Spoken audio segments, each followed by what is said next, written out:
বিসমিল্লাহির রহমানির রহিম। আসসালামু আলাইকুম প্রিয় দর্শক শ্রোতা, আমাদের নতুন এপিসোডে আপনাদের সবাইকে স্বাগত জানাই।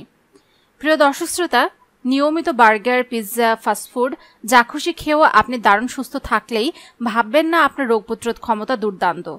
এই ধরনের খাবার শরীরের রোগ প্রতিরোধ ক্ষমতা ততটাই কমিয়ে দিতে পারে ঠিক যতটা কমিয়ে দেয় বড় কোনো সংক্রমণ, এমনটাই বলছেন জার্মানির বিশেষজ্ঞরা। সম্প্রতি এই গবেষণার ফল প্রকাশিত হয়েছে।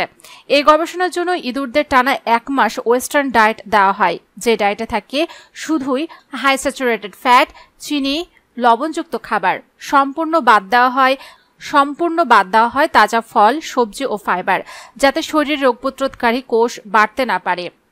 এই অস্বাস্থ্যকর ডায়েট ইঁদুরের শরীরে গ্ল্যানুলোসাইট ও মোনোলোসাইট শ্বেতকণিকা বৃদ্ধি ঘটায়। দেখা যায় 1 মাস পর ইঁদুরদের তাদের নিয়মিত ডায়েটে ফিরিয়ে আনা হলে রোগ প্রতিরোধ কোষের সংখ্যা বেড়ে যাওয়া সত্ত্বেও তারা যে কোনো সংক্রমণের প্রতি অনেক বেশি স্পর্শকাতর হয়ে পড়েছে এবং ভবিষ্যতে টাইপ 2 ডায়াবেটিসে আক্রান্ত হওয়ার সম্ভাবনা বেড়েছে।